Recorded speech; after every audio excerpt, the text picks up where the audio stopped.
we are going to be jumping out of this horrible scene. So, this project that I just created is the template for movies, TVs, and live events is the empty template of that. It's called the blank one. So this is how it looks as soon as you open it up. So this is as empty as you would wish, but I actually hate this initial map. It uses like a tons of stuff that we normally don't use anymore.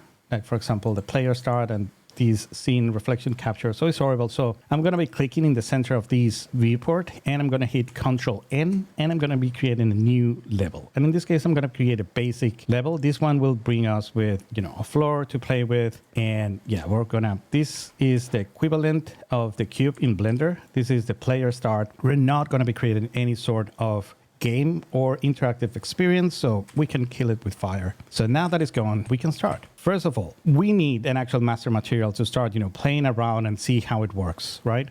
And how you can apply very easy and fast materials inside Unreal Engine to your basic shading needs, right?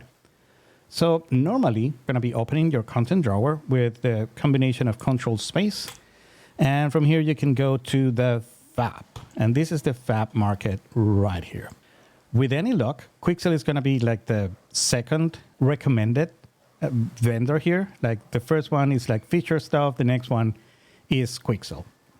And from here, if you want to see everything about Quixel, now it's an extra step, but you're going to have to actually click on anything in this row. And then you can go to the Quixel button right here.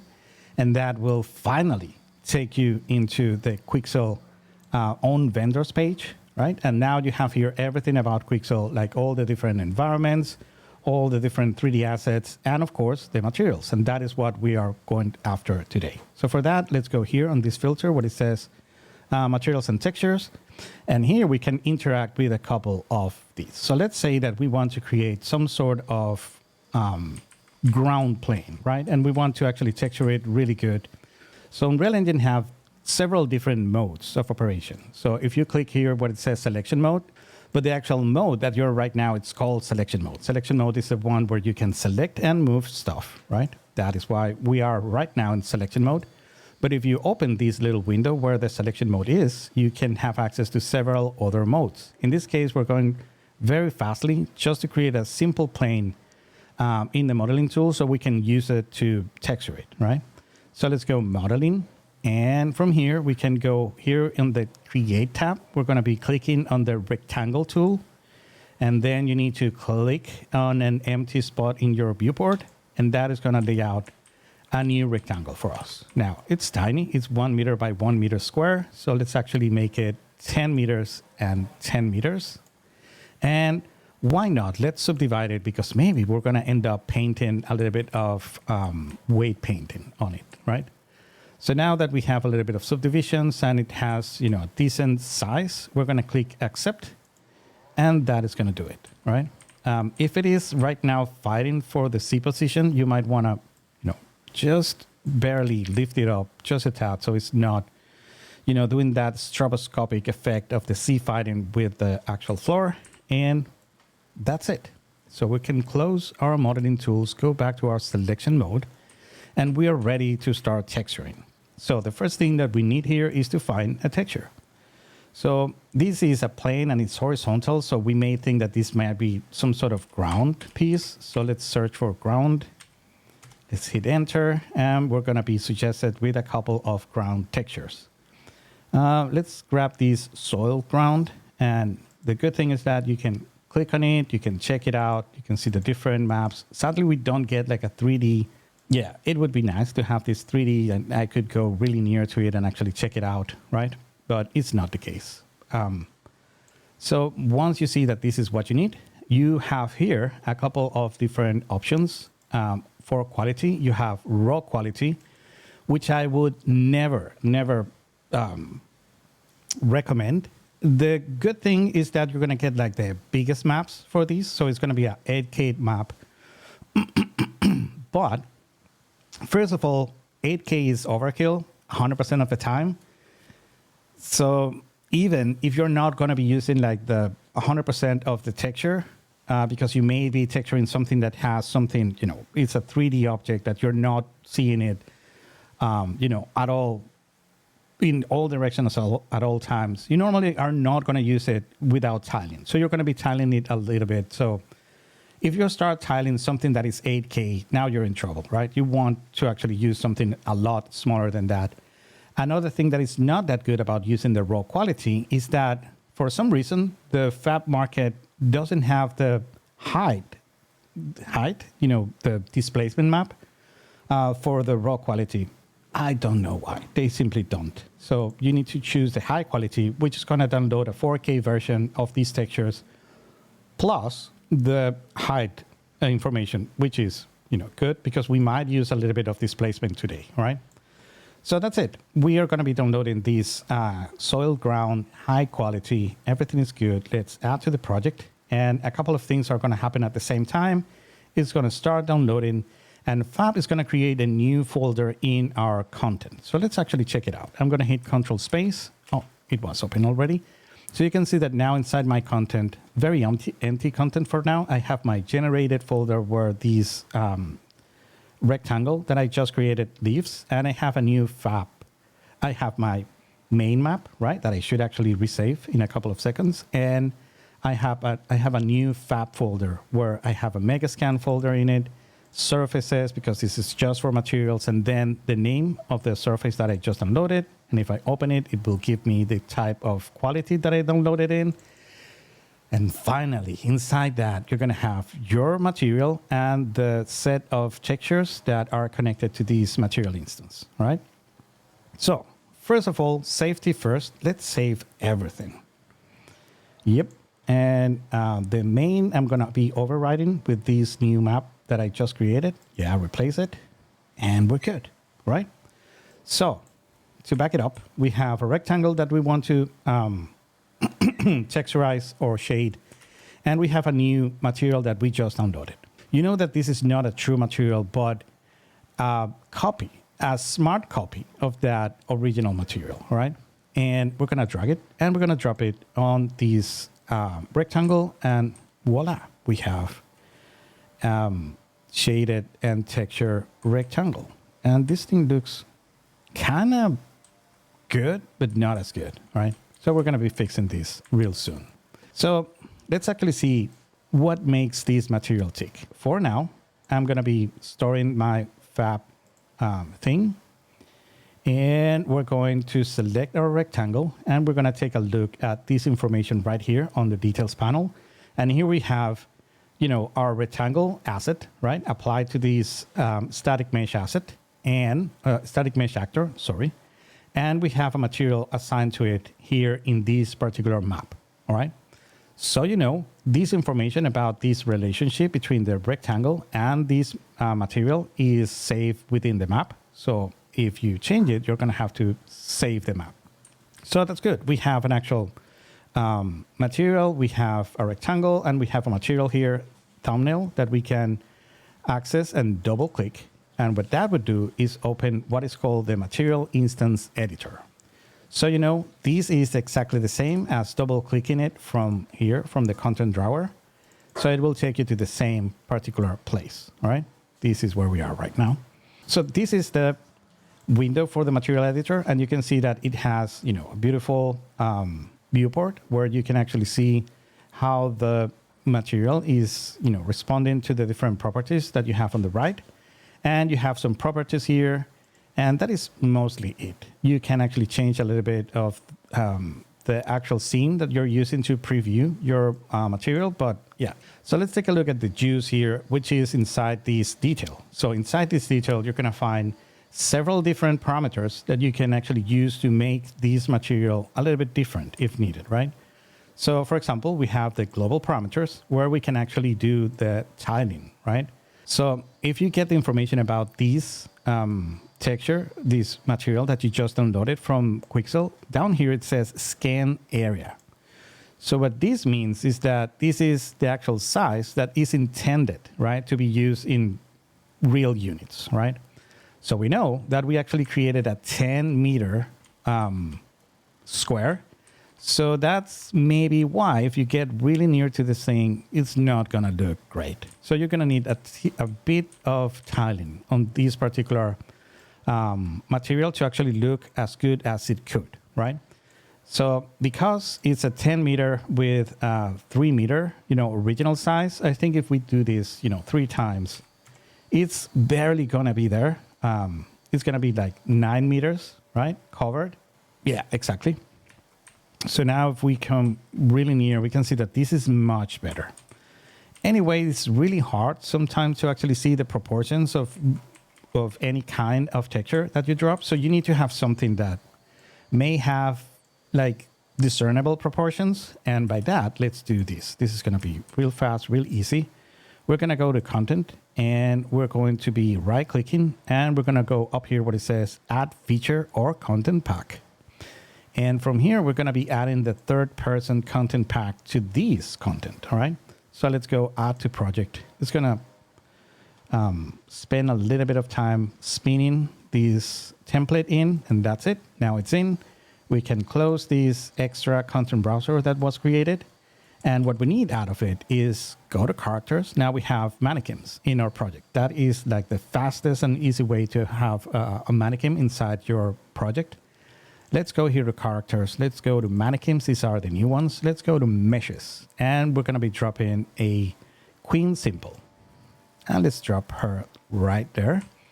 And now we have something to compare about, right? We can see that if these pebbles makes any sense, right? Like these, I don't know, like little stick roots and things. If everything seems good, for the most part, well, I say it is. It's not that bad. If I were to actually set up these in this 10 meter plane, I would say, yeah, it's okay. Now, let's address another thing. Every time that we tile, we're going to have the actual issue of the tile. Every texture have some discernible features that are going to look repeated all around. This one is not that bad. It is very random. So there are a few features that I can actually recognize, like this rock here. It's here, and it's bound to be here, right? So you can see it repeated all around. These kind of textures are seamless, so at least it's not going to be like a very egregious, border between one and the other. I think it might be around here, but it's hard to actually discern. But the features are a thing that you cannot actually hide while you're tiling. So the amount of tiling has a lot to do. And 3 times, it's not that bad. If you go to 10 times, now it's going to be it's going to look like a kitchen, right? And that is what we want to avoid.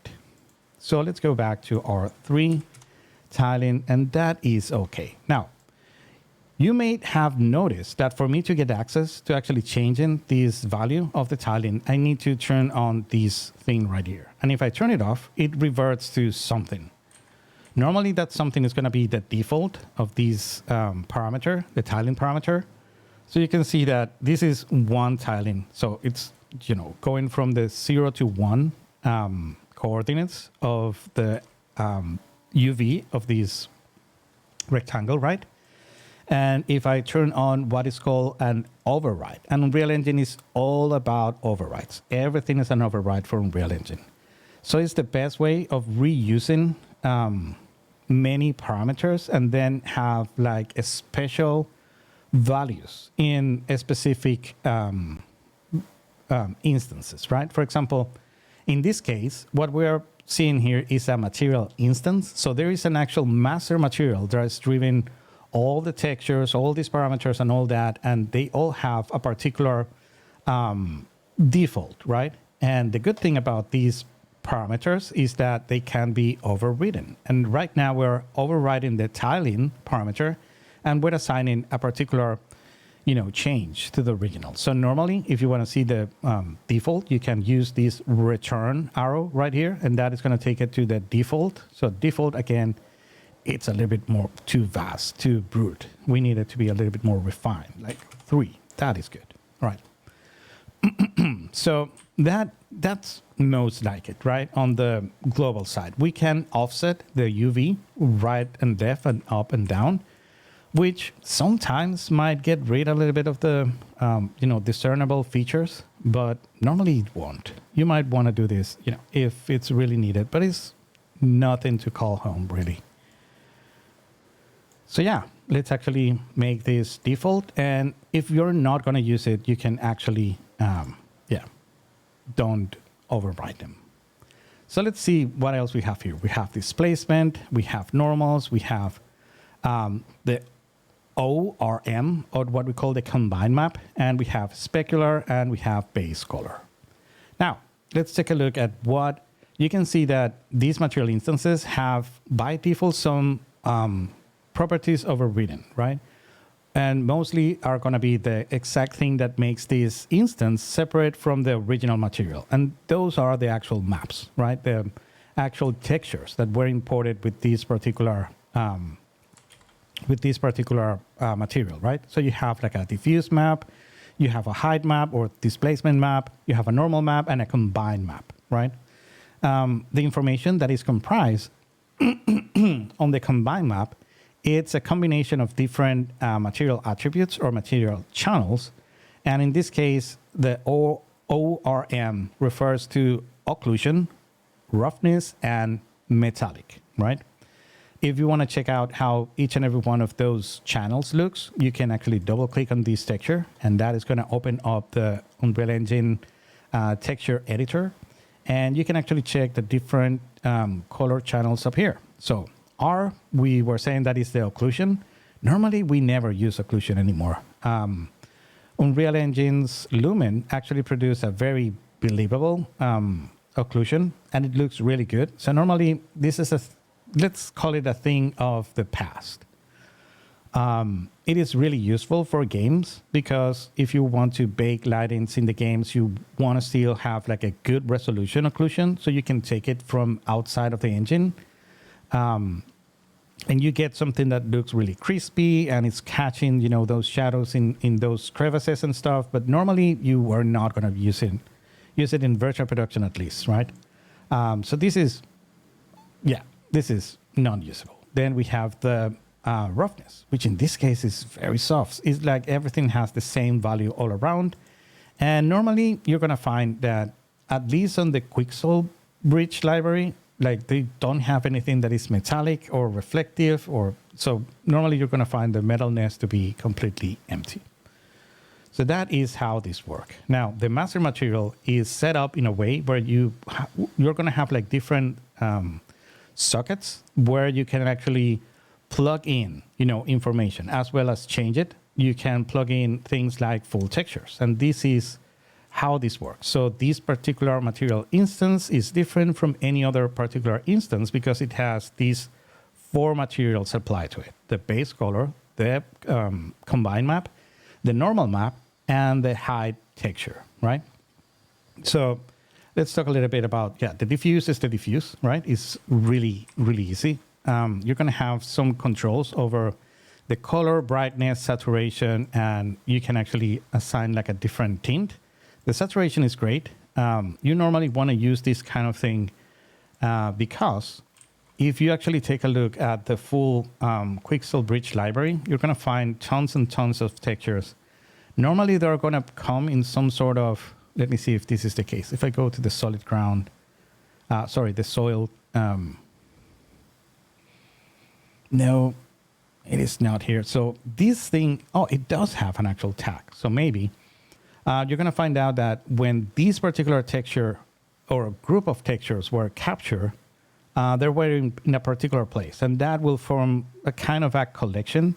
So everything around it will look like it, right? And everything is going to have like the same hue, the same, you know, white levels and all that. So normally you can use those together and they will look good. But as you can see, there are tons and tons of different materials here. And you're going to find out that there are some that, you know, could go well together, but you need to actually tweak a little bit the saturation or the brightness, you know, the contrast. So it's very good that you have, you know, these particular controls over here. So, you know, these controls are driven by a master material, and that master material is being provided by Unreal Engine. And I'm going to show you where that is real soon. So don't despair. We're going to get there. But this is how this is working. And the actual tint is really, really good because you can actually do like a full hue switch on this. and it's really good. You can actually pair it with whatever else you want to pair it. So if you are doing your composition and you throw a bunch of rocks, you want all the rocks to seems like they belong together, right? And this is the easiest way, even if they don't come from the same particular material, right? So that's it. These are the controls for the base color. You're going to have control over the specular, although normally this is something that goes out of what is called the PBR standard. PBR is exactly this. It's a couple of known channels or known attributes of materials of the, of physics, right? And what it tries to do is actually drive all of these different parameters on grayscale values. That's why we can actually use something that is called the combine map, because it actually combines 3 different gray map values. It doesn't need any color to it. So the roughness is just a measure of 0 to 1 and all the decimals in between, where you can actually assign it more reflective or less reflective, right? Well, that is something that breaks out with specular. Specular is just like an artistic control that you can have overall. I wouldn't go and actually play too much with it. Let me show you how that will look. For that to actually show, you can see that when we were watching the combine map, the roughness is really high. It's almost white. So I'm going to have to actually lower it. And to modulate the amount of roughness that these material actually have, you're going to be turning on both your min roughness and your max roughness. If you drop it from 1, and you are going to see that now, where's my sun? It's a brown up there. So you can see that from here, you can get that, beautiful specular everywhere. It's like it's just rain. You can actually see a bit of the reflection of the character on the ground, right? So this is how shiny, how reflective it becomes, right? And this is a value that should go from 0 to 1, because this is an actual multiplier on top of what the actual texture says, right? And if the texture had like a nice roughness where it is rich in contrast, you can actually play with the min roughness, the max roughness, and you can modulate something. It's like using the level control on Photoshop. It does kind of the same, right? You have like a low end and high end, and you can play with the sliders. Same as this, right? So now that it's very, very shiny, you can play with your specular. And you can see that by default, it has a 0.5 value. And that is the normal value where it's not going to change the actual information that comes from the roughness. But now you can actually drop it just a tad, or you can make it even more shiny if needed, right? Well, if it goes over 0.5, it's going to be reducing the diffuse information. You can see that now it looks very desaturated and very low in contrast. And if it goes below 0.5, it's going to actually bring more of that diffuse information, right? More saturated and more present, right? That is what the specular actually does. In this case, let's bring it to 0.5. When it's in 0.5, magic happens, because however this PBR material looks inside Unreal Engine is going to look in any other particular DCC or external texturing and shading software, because they all use the same, approximately the same PBR algorithms, right? They do have a bit of a shading differences, but for the most part, it's going to look exactly the same. So the way you can create like a material on Mari or Substance Designer or Armor Paint or whatever or Marmoset or whatever, it's going to look exactly the same inside Unreal Engine because of PBR, right? If you start messing up with the specular, that is where, you're taking artistic decisions.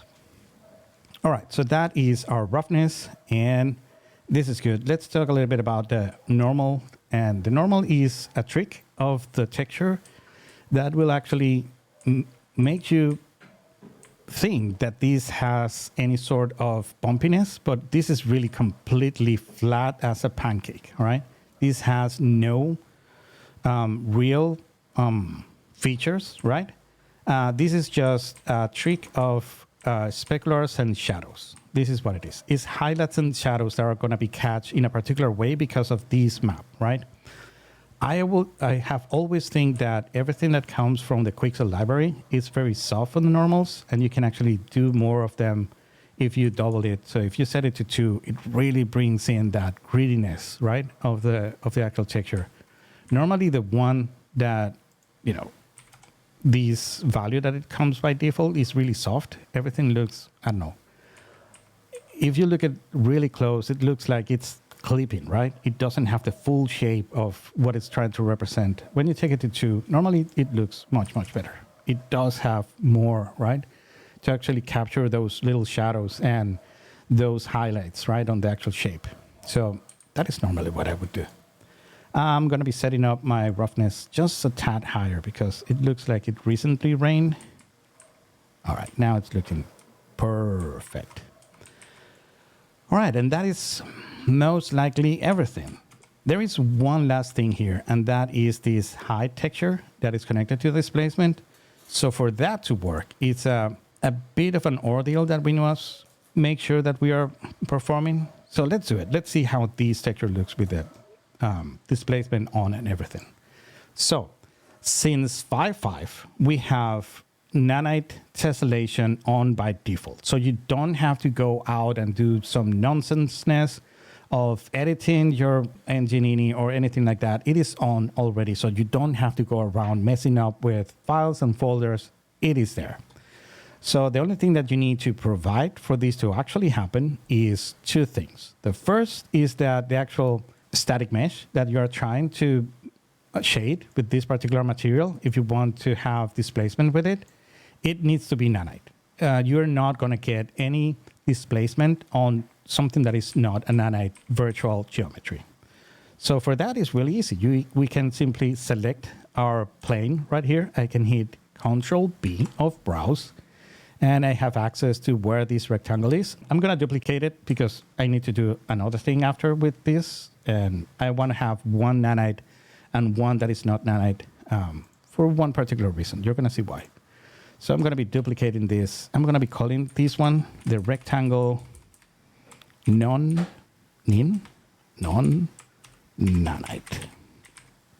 Very good. I'm going to save it. And this one, I'm going to be renaming it to Nanite.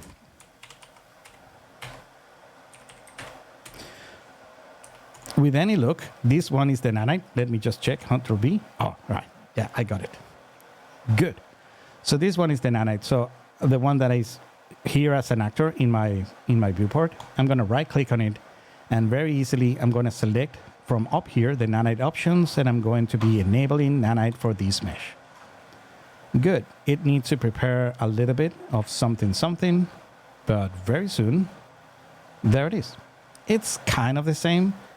I can assure you that is far from the same, but it looks the same. We can talk about Nanite another day if you want to. But what is cool now is that we can start using the displacement. But as you can see, there is another thing that we must provide.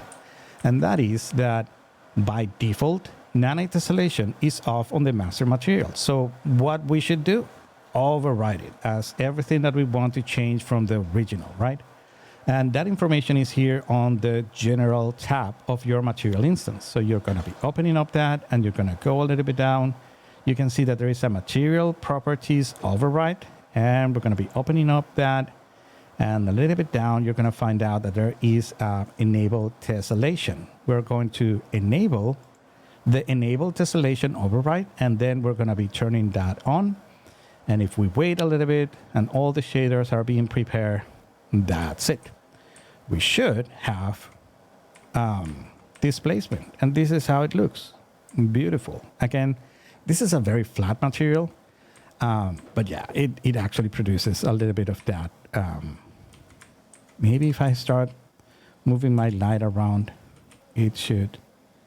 Yeah, look at that. Yes. Beautiful. We have a little bit of bumpiness here and there, right? So let me show you how it does look without the, just with normals, right? And this is with the tessellation. So you can see them even grow right there. Now, there is an actual scaling for it. You should not go crazy with this one. This is not like the normal where you can double it and be happy with it. You're going to have several different issues with the scaling, right? So I'm going to be overriding the scale of the displacement. You can see that the normal magnitude is set to 4. Let's double it. Let's set it to 8. So right now it looks even more greedy, right? And it is catching more light, and it's going to do more shadows. And you can see that the actual displacement is almost huge, right? But let me show you a bit of what is happening right now. So imagine this as a diffuse texture that is being projected from the top, right? And when you make the actual displacement grow, it's going to tear apart that couple of last pixels around where it's being stretched, and you get this stretching on the sides, which looks very awful. And that is something that this is how the displacement is working and might kind of work forever. So it's the kind of thing that you don't want to actually go, very high on it, because this is unavoidable, at least for now.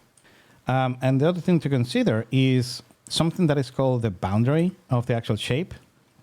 Unreal Engine have these soft boundaries that you cannot see, and that is what Unreal Engine takes into account where it's doing the cooling of the shapes. Unreal Engine has a rule: what it doesn't see doesn't render, right? And that has to do with those boundaries. When you take these too high, then you're going to be confounding Unreal Engine if that thing should be rendering or not. You're going to find out that once you start, going side to side, you're going to see the actual displacement being draw, because now it's a little bit bigger than the boundary, and the boundary it's a little bit bigger than what you can see. But yeah, if you start looking around and you see the plane constructing itself at the border, you may have a boundary issue. There are ways to actually fix it, but the easiest way is do not mess too much with this magnitude. And that is how it is. All right, so we have a material here. It looks wonderful. It looks a tiny bit, tiled, right? I can actually see, now that I have the displacement on it, I can see a couple of streaks, this way that are kind of noticeable. And I do want to fix it very soon. And I'm going to teach you how. But first, let's actually see how this is happening, right? How we have access to all these different properties and parameters that we can change, right? So let me save everything. Now that everything is saved, let's actually see where the magic happened. And right here in the general options, you're going to find out that you have physics material. This is not important, but then you have a parent. And this is what is really interesting. And you must be very careful when we're talking about this parent, because Epic Games change politics on the master materials on the fab material. On the Quixel material, it was a little bit safer to actually play with these masters, because Unreal Engine, as soon as you drop in something from the Quixel Bridge app onto your content, it was going to create a new folder here, which was like a fresh copy of all the master materials that you could use for any particular asset that you could download through the Quixel Bridge. And that was fine, because it was a safe copy on each and every one of your projects, right? So you could mess it up, you could break it, you could change it if you want to. But now it's different. You can see that in this fab folder, you have the actual assets, but there is no master information, right? If you actually go where this is, and you can go by pressing on this magnifying glass, you're going to see that these will take you to the plugin contents on the fab content data, and you're going to find out that it is inside engine plugin fab content materials standards, and it's common for all your projects. So it's not a project-wise decision if you actually change something here. It's going to affect every other project that is done with the same version release of Unreal Engine. So if you break any of these materials here, you're breaking every project that will open, in my case, in 5.5. So be very careful about this. So I'm going to go to my fab folder, and I'm going to grab this copy from here. I'm going to drag it, and I'm going to drop it here inside my fab Megascan surfaces. And as soon as I release, I can actually, don't move it. Don't you dare moving it, because if you move it, you're going to be botching your Unreal Engine installation. Copy it here, right? We can go back to our content of our project, and we can go to our fab Megascan surfaces. And here it is. This is the safe copy, right? There is still a bunch of material functions that are refer to a centralized place in your Unreal Engine installation, but at least these, master material, which holds all the parameters and all that stuff, it's going to be unique, right? And it's going to be an independent copy for the most part. So let's save it out. And now we must do switcheroo. And that means that our material instance, the one that is in this soil ground, right, that we downloaded, this one, it's pointing still to the master material that is in the plugin folder of Unreal Engine. So what we might want to do is actually do this switcheroo. I don't want you to be playing with the original one. I want to play with this copy. So it's as easy as dragging and dropping it here, or you can select it on your content browser and use the arrow to assign it, right? So as soon as I do this, nothing is going to change. Everything is exactly the same. And that is because what we got here is a full exact copy as the one that it was using. Nice thing is now that if I browse to it, it's going to be browsing to our copy. So now that, safety first, and we are done with the advice of not breaking your Unreal Engine, let's open it up and let's see how it looks, shall we?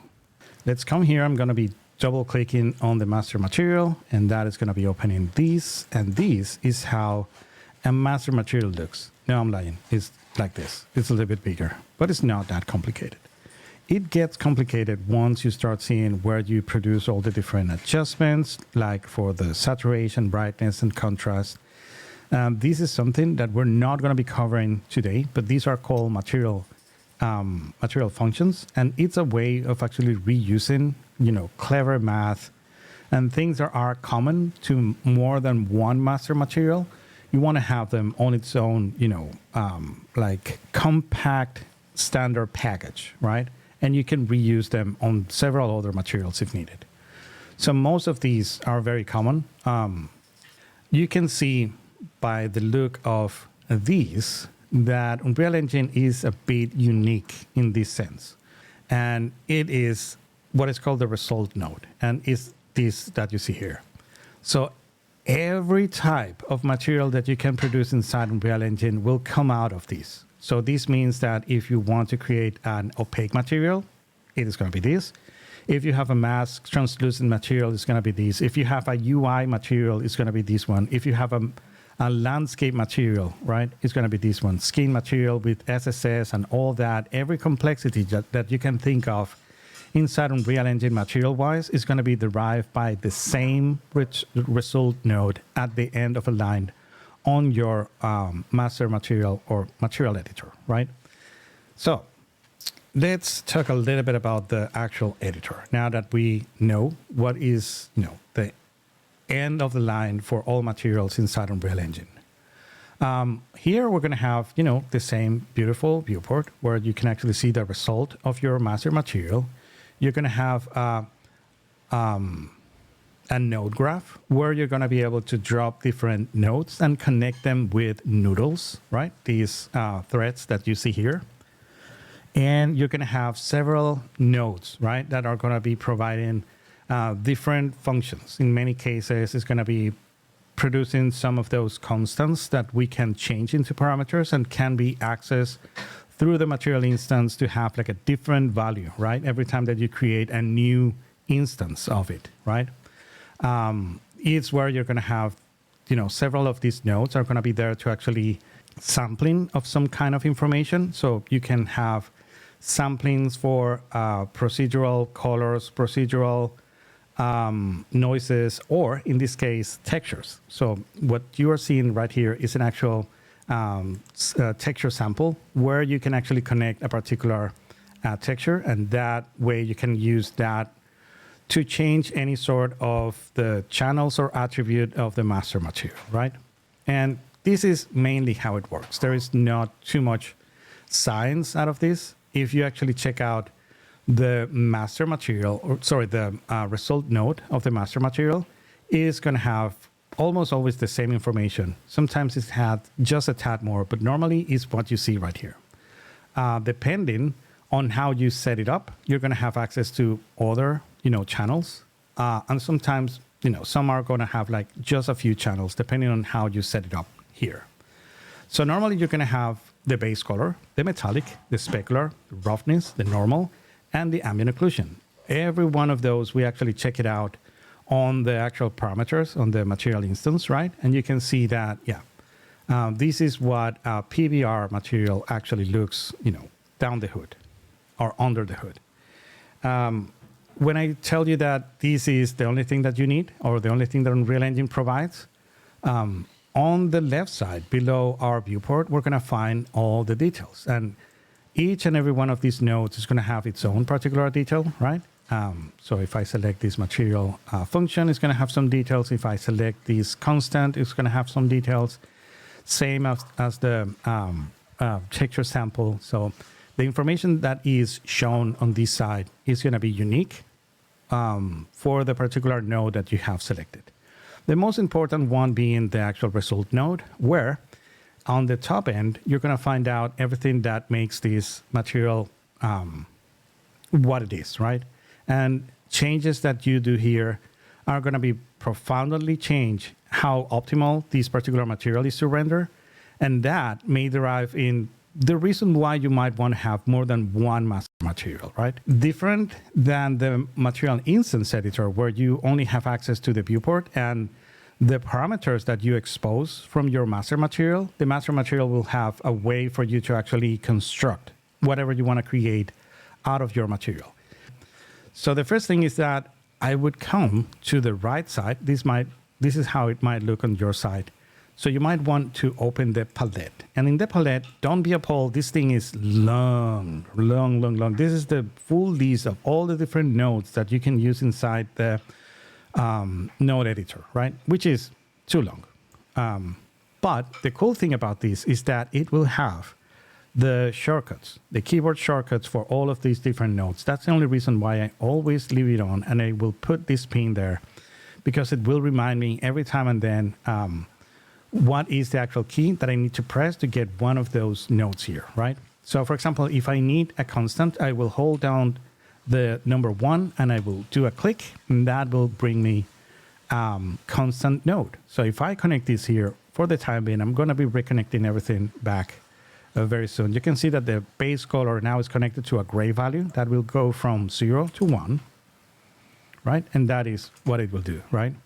You can connect it to a vector 3. A vector 3 is going to be holding down 3 and clicking, and now you have a vector 3. You can connect any of the different channels independently or the full zoom of them all. So this thread here holds the RGB information, and each and every one of these will hold just, one of the channels information, right? And now I can actually choose a color. So if I double click here, I can actually make this furious pink or ravishingly green, right? This is how you would create like a very simple color. Again, we're not going to go and create like one of these beasts, right, at any point. I just want you to have a little bit of information of how these work. Now, the last thing to actually mention about the master materials is, we do have these parameters so from where they actually come. Well, any of these particularities, like the texture sample, like the singleton constants that you can see here, you're going to find out that there are other types that will hold, vector 2 information, vector 4 information for alphas and all that. Well, you can grab any of those. For example, let's say that I want to add an emissiveness to this material, right? Right now, it doesn't have anything connected to the emissiveness, right? But let's do that. Why not? I'm going to be right-clicking, and I can search for constant, right? I have a constant one here, or I can use, I can be clever and actually check out what is the actual keyboard shortcut, right? And I'm going to be holding 1 and click, and now I have the singleton constant here, and I can connect it to the emissive color, and that's it. If it's 0, right? This actually it doesn't set what the default is, but it's 0. Again, you can see it here. This is not only it's 0, it can be a color, and the alpha right now is completely empty. So let's connect these here. And let's check it out what happened if I turn these to be 100, right? It's not going to be showing too much here. You can see that it loses every sort of shadow because now it has its own illumination. But what would happen if I take a look at these if I save? It's going to be like a disco. Come on, apply the changes. There it is. Let me actually turn off my directional light. All right, that's it. I have a disco floor. It's being illuminated. It's very cheap. They got it for almost free. And this is how you would create these values, right? And how you can control the different attributes from your result node, right? But now, if I wanted to use these on several other materials, it's going to be a drag because they're all going to be having the same value on it. So there is a safest way of doing this. So I'm going to be setting up a default of 0. That is what you would expect of a base material, right? You don't want people to actually be dropping emissive colors everywhere and having to turn off it, you know, after the fact. So what you want is to actually have a 0 value. And then you want to right click on that particular constant or node. And if it has the ability to be parameter, it will have this convert to parameter right here. And we're going to be clicking on that. And let's call these emissive. And the actual default is says to be 0. And that seems to be very cool. Let's actually, sorry. That's it. Now that it's saved, I can go back to my material instance. And now I'm going to have somewhere, oh, it's down the line down here. It is inside the global scalar parameter values. I will have an override for the emissive. And I can now set these to be 10. And there it is. Now you can see that it's completely white. And the fact of the matter is that it will try to right now, because there is no other source of light, right? You don't get like any more information out of it. So normally what you would want from the emissiveness is to carry a bit of the information from the base color. So let's do a little bit of math here, right? So, and because this is all Wi-Fi, I can actually copy, you know, I never mentioned about where those Wi-Fis are connected, right? So this base color is being transmitted from this base color, right? So this goes like, you know, Aquaman, like, and it will inform everything instead of, you know, having to reroute your full thing from here to there. Now, this is actually emitting, you know, all this base color information, and it can be received by this dude right here. So this makes everything also clean, right? For example, the UV information, instead of having these connected to all the UV of the texture samples, now you have this thing emitting, you know, the value of the UV, and this is going to be received everywhere, right? So this makes everything so easy because now I can grab this base color, copy it, like Control-C, and paste in it Control-V. And now I will, you know, drag this, right? And what I need is to actually multiply the value of my base color by some value, right? That could be the actual emissive. So for that, let's try multiply. And that's it. It's going to be finding in the math category a node that is called multiply. So let's create it. Now it's there. Now I need to disconnect this, right, from the emissiveness. So I could use Alt and click on the noodle, and that will get rid of it. Or I could hold down Alt and I could drag from the ear of this socket, and I can then, you know, lay off of the Alt key, of the Control key, and I can connect it to the B. And now I can grab this and I will connect it back to the emissive color. Now let's see the difference of doing this. I'm going to be saving this. And again, if you go so far like 8 or 10, it's going to start losing the actual diffuse information. But at least you can see that it's a little bit, you know, let me lower it just a tad. It is actually emitting light with the same hue, right? As this is a very boring texture. It's like monochrome, right? It's color dirt. And this is what is being emitted, right? And emissiveness inside Unreal Engine is cool now because we have lumen and we have global illumination on all the time. So you get, all those, hues and values being transmitted and bounce off of, the different surfaces in your scene, right? So that is how you would add a bit of new functionalities, right, inside your material. If you want to go really, really organized, you should go the same way as they did, right? So let's actually cut this, move this back. I'm going to be connecting these to a new reroute, named reroute. So name reroute. So down here in utility, it says add name reroute declaration node. Let's do that. And in this case, this is going to be called emissive. That is cool, right? So now this is doing exactly the same as up there, right? It's actually emitting, this emissiveness. And now let's do this very, very organized. Let's take all these. Let's move it down there. So our supervisor is not going to yell at us. And now we can actually select this all, type C, and that will create a comment box. And let's call this is emissiveness. Cool. This is all. Let's give it a cute color, pinkish. Right. Is there any other pink? No. Cool. So now I'm going to grab my emissiveness and also assign that pinkiness to it.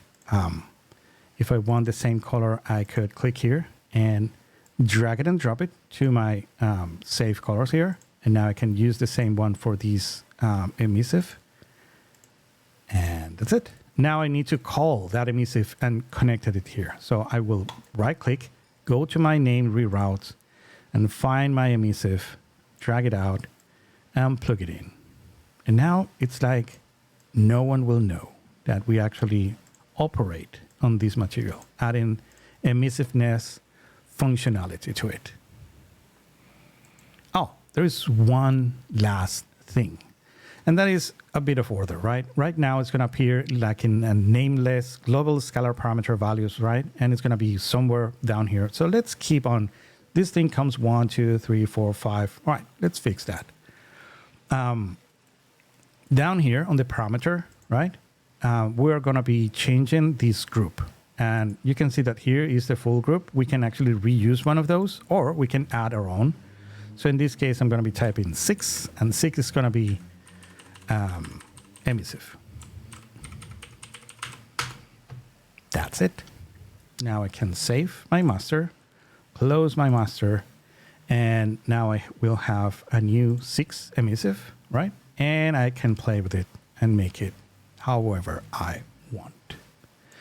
And that is how it works. If I return to my default value, you can see that it's off. The nice thing about this is, all right, so this sometimes doesn't work as you wish, the return to default. So it's 0. That is good.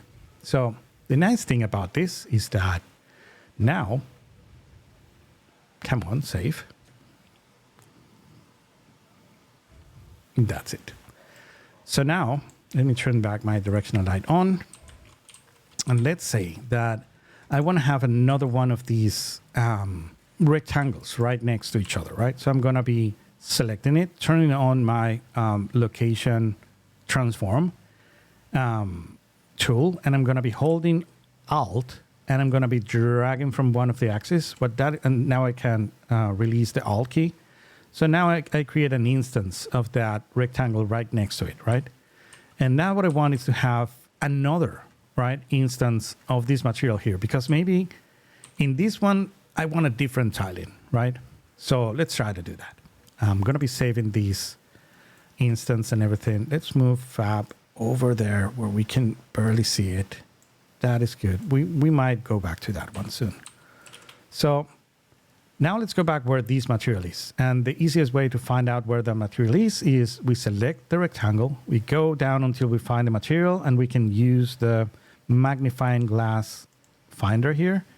And all right, it's this material right here. And all right, so yeah, granted, they both have the same material instance on it, right? but I want this one to have a different tiling than this one. Well, if I actually open it up and I change the tiling, it's going to change for both. That might or might not be what you need. So let's actually create a copy, right, of this material instance. So let's do that. Let's actually right click on this one. And we can copy and paste if we want. We can Control C, Control V. That is going to create a copy of this material instance, right? These have no sense on the name or everything. Fab actually uses like this hash, name on it, which makes no sense. So I'm not going to make sense either. I'm going to type more letters on it. But this is a copy. This is the right one, and this is the left one. So I'm going to be, is it? Yeah, this is the left one, and this is going to be the right one. So I'm going to be dragging it and dropping it on top of this. And now I have two material instances, right? They are both connected to the same material master, which is this one down here, right? And now I can open this one. And because this one is a separate instance, I can have, difference, right? So this override is just happening for this particular material instance. And this is the game of master and material instances, right? That is how you play this game. Optimization-wise, this is what is going to happen. If you use material instances, it's going to be more optimal than if you don't use material instances. So if you have pure master materials everywhere with textures and parameters unique to each material, Unreal Engine is going to feel very, very sad. And it's going to start rendering very poorly. And that is because of what is called the kryptonite of the real-time render, which is called draw calls. So when you use the same material, two instances of the same materials are considered the same bucket, right? Because they do actually have the exact same properties. But if I grab the instance of it and I change it just a bit, it may not be as useful as using the same instance, right? Because now you're using two instances of the same material, right? So there is an actual cure for that. And that is what is called the dynamic instancing. Let me show you what that is. So for that, I'm going to be creating one that is going to be on top of these two, just like that.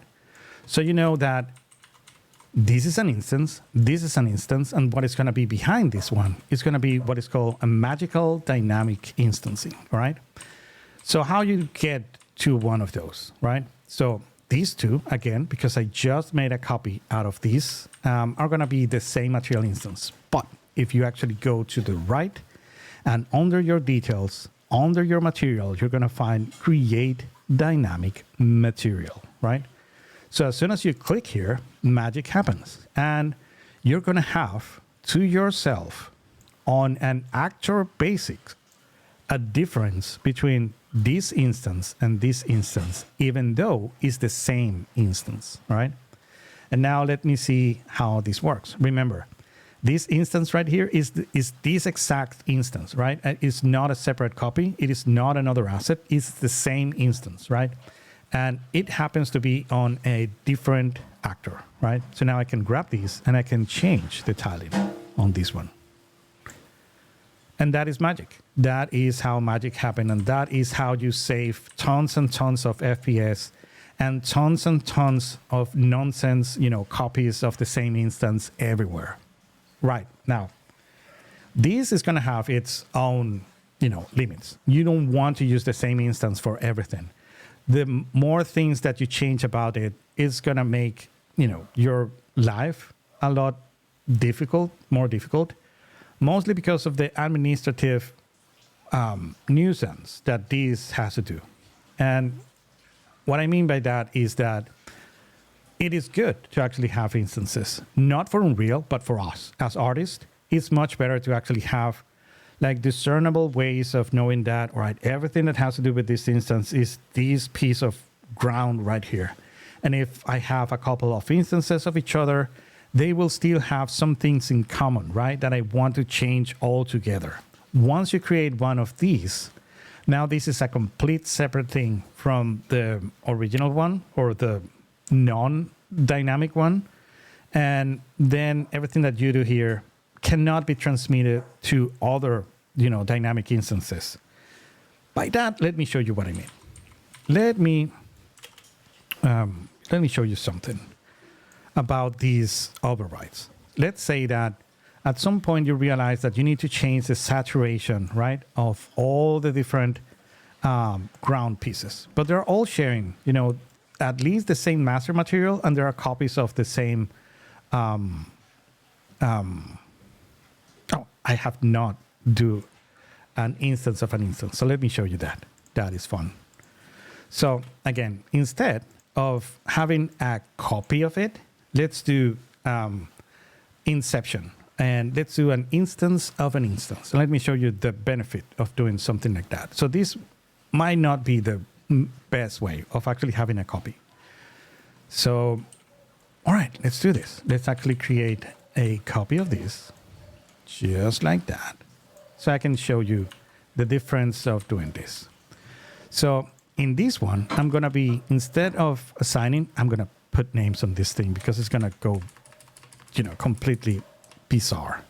So the right one is copy of the instance. Cool. And the left one is the original underscore instance. That is good. Now everything makes sense, right? So this one has the original, this one has the copy, right? So they're only connected through their parent, right? But now I'm gonna grab the original one and I'm gonna right click on it and I'm gonna create a material instance of an instance. It sounds weird, but it's really good. So this is it. Now I have original instance. This is going to be the original instance of an instance. Let me show you the good thing about this one. So, and I need to actually assign it up there. So you go there. So these two are using an instance of the original. So this is the original. This is the instance of the original. So I'm going to be jumping on the original, which is this one. And let me show you something. If I have something that I need to change on all the siblings of this particular instance, right? I could go and change, let's say, the specular, right? The specular, remember that it was not, override by the original. So it's not override either on the instance of the original. So if I grab it and I move it, you can see that I can change them both at the same time. Let me find my son so you can watch the actual value changing. So you can see that it's going to change on these two, on that one and that one at the same time, right? And even on the, I'm going to explain you why it's also changing on the dynamic. And that is because they are sharing a value that is not overridden, right? So let me show you. This is the original. I'm going to be opening the instance of the original, this one right here. Because the actual instance of the original have not any override on its own. It's actually using whatever information it's getting from the original, right? So if I change in the original, if I change on the original things like the tiling, it's going to be changing on both at the same time, right? If I change the offset, it's going to change on both at the same time.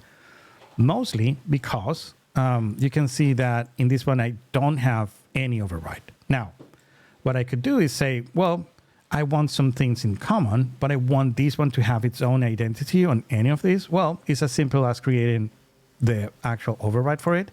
And I can say, well, this one I want it to be a little bit greenish. And that's it.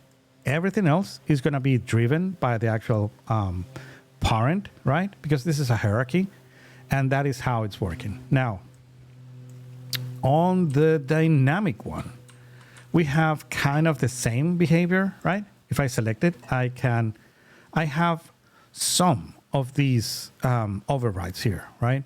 But not everyone. Like the actual, I have here max roughness, contrast, brightness, saturation. So all that I can control from these dynamic one, right? But not the specular. So why is that? And at the moment that I created this dynamic one, the specular was not override. And that is what happened. So at any point when you have, let me reset this. Let me show you how you would reset it also. So again, this is this dude right here, which has the dynamic one, right? I'm going to be resetting it. Oh, sorry, revert it. So now it deleted that digital copy, right? The dynamic copy. And now I'm on the original again. The available parameters that I'm going to have here are the ones that are being already overridden from that particular instance, right? So if I don't have the specular on, overridden on the original instance, if I go here and create the dynamic material, I won't have the specular, right? Now let's do it again. And again, this is a physics thing that will actually happen. This is an actual asset that is created that is called dynamic, right? So if I actually turn it on now on the original, it's not going to be added here magically. So if you add like a new override on your original, it's something that you're going to have to come here and revert. And with these being created and on and saved, you're going to need to create another dynamic material. And now it will have control over the specular also on a separate fashion than the original, right? So if you don't add the override at the moment of the creation of the dynamic material, you are screwed. You need to actually delete it and recreate it. That's another bad thing about the dynamic instancing, right? They are great, but yeah, they are unpredictable in this sense. So it can catch you off guard. And oh, I didn't. When I created this dynamic instance, the specular was not overridden. So now whatever change that I did here is going to be lost, because the only way that I could do this is to revert it, go back and recreate it again. And now everything is going to be set up originally as the original one. So yeah, be careful with that one. On the case of having copies, is what normally is going to happen if you add like another material or another 3D asset that happens to use the same master. Normally you will have copies, right, of the instance, and that is normal. So if you need like a global change, you're going to have to do it from the master material. But if you have instance of an instance, you can have its own original functionality on whatever you override on the instance of an instance, but everything else that you don't override is going to be driven by the original instance, right? So you can change the offset, the tiling, and all that, right? And it's going to be global for both. And the only thing that you can drive, so at some point you want to jump off the offset, you can override the offset and have your own offset on this one. So let me show you. Let me maybe do a little bit more of this dynamic instancing just because it's really cool. Maybe not for surfaces, but it's really cool for meshes. So let me drag back here my fab, and I'm going to be removing these.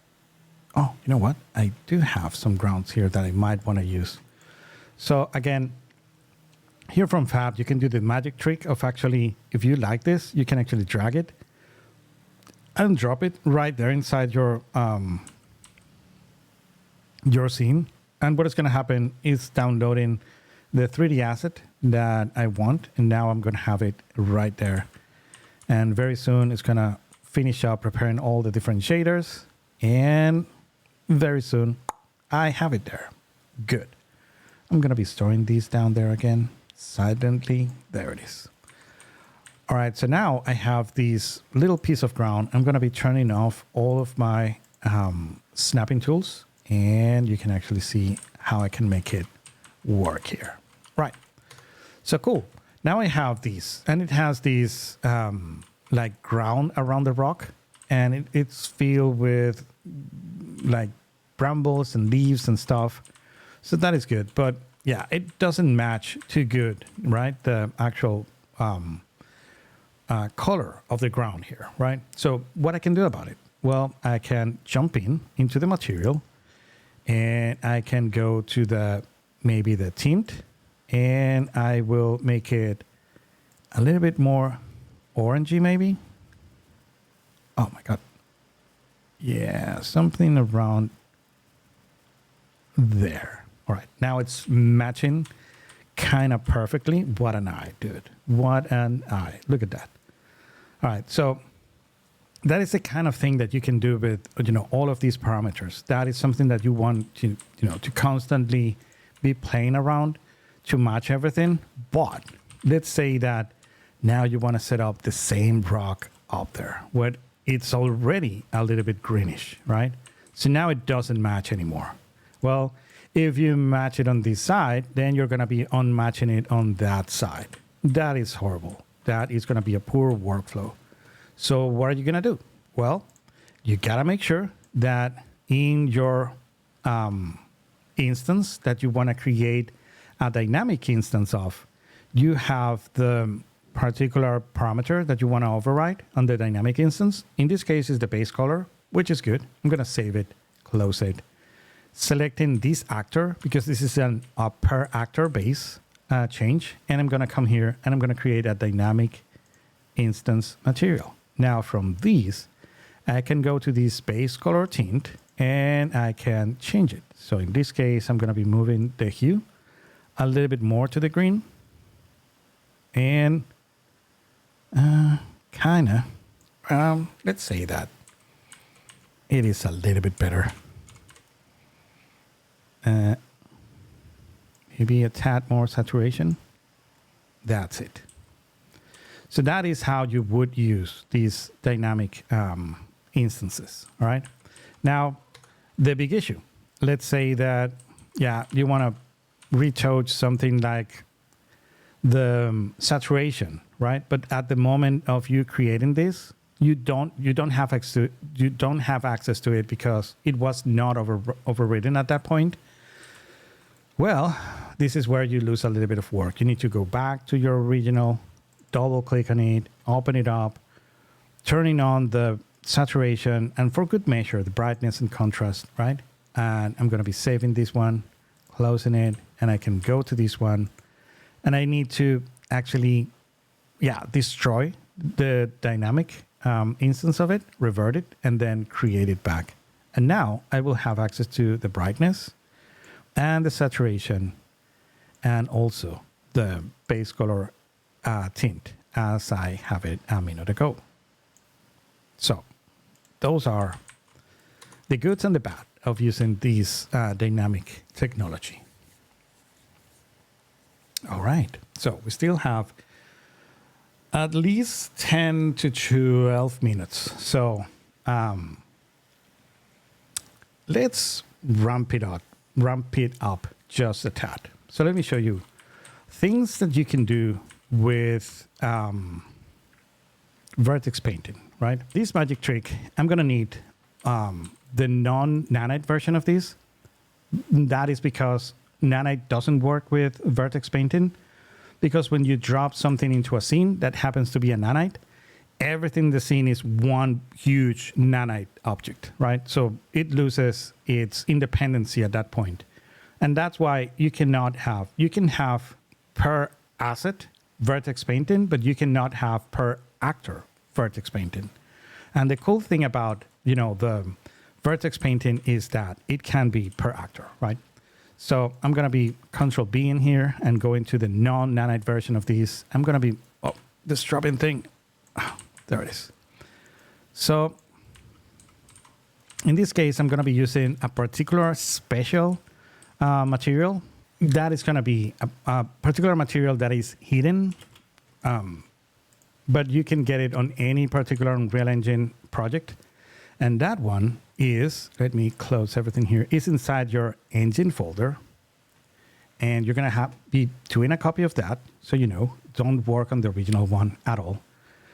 So let's go make sure that on settings on your content browser, you have available the source panel, which is this panel down here. And you're going to need both the engine and the plugin content. All right. Both enable, the three of them enable, right? And from here, you're going to go down on engine. You're going to go down on plugins. And let me do a little bit of space in here. And let's jump into bridge. So it's in the bridge content. So here is the secret place where Unreal Engine, if you were using the Quixel bridge materials or dropping anything from the Quixel bridge into your scene, this is where it's going to take a fresh copy of all the master materials and copying that into your project, right?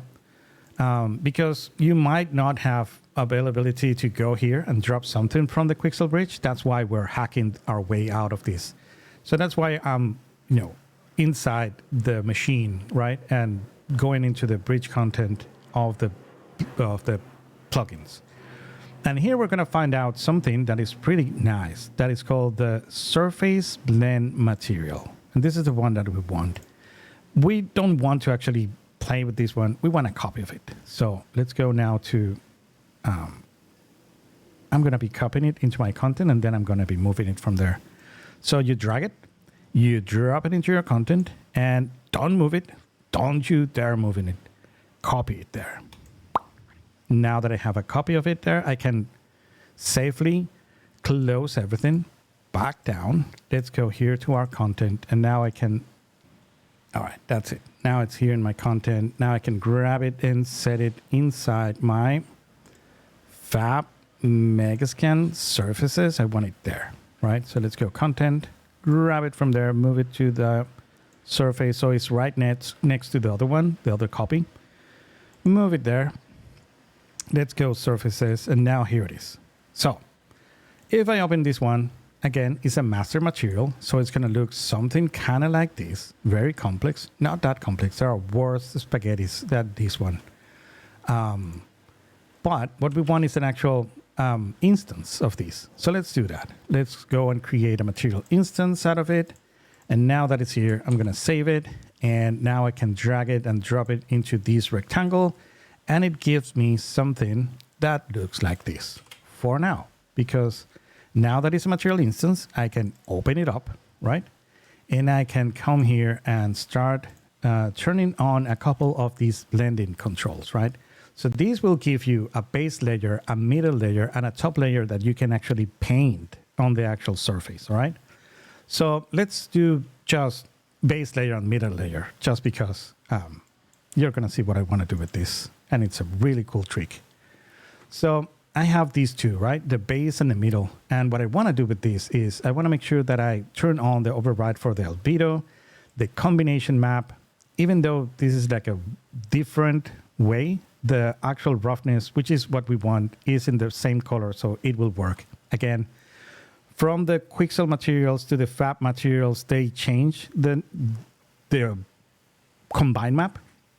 But the actual roughness is in the same channel, so they actually are compatible for the most part.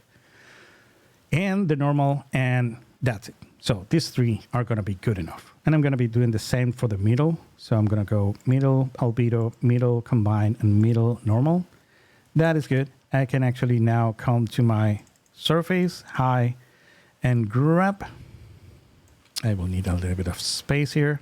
So, the content drawer actually functions in different windows. So I can actually maximize my material instance editor. And from here, I can, get access to it. So again, diffuse on diffuse, and normal on normal, and combine on combine. And believe it or not, I'm going to be doing the same thing to the middle layer.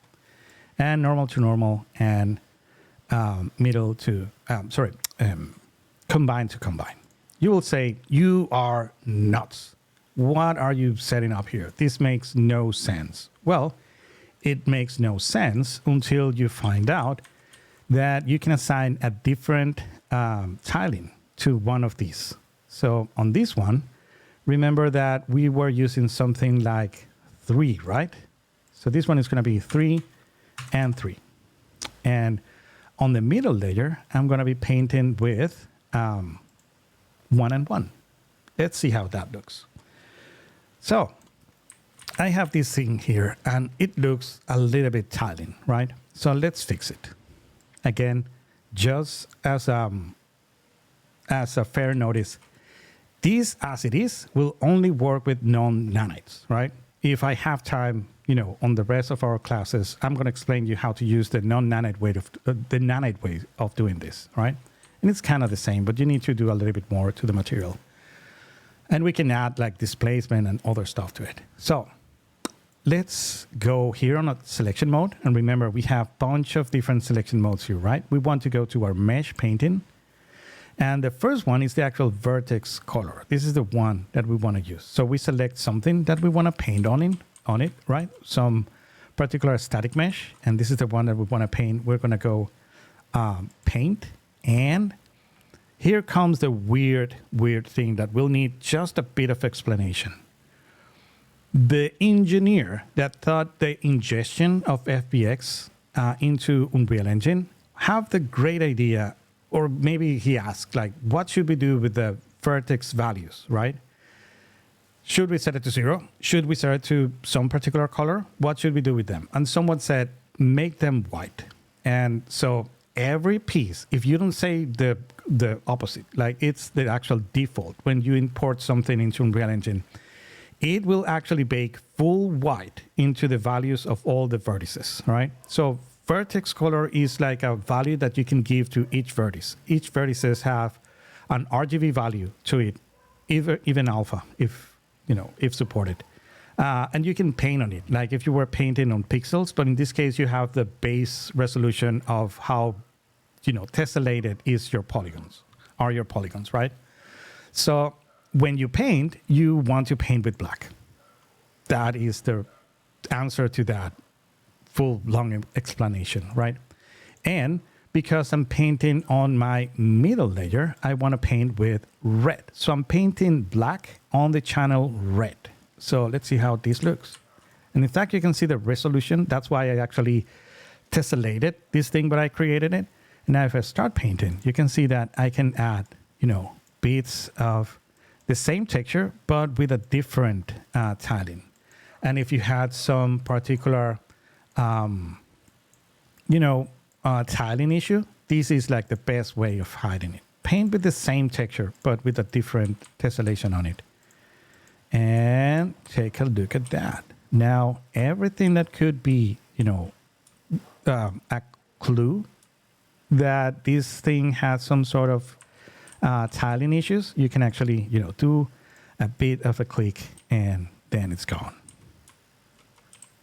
And this is very nice to create very organic, very easy, materials. You can actually assign other materials to it. And you're going to have, all the controls of tinting it, changing the hue, changing the saturation so you can match them. But even with the same material, it really looks like really good.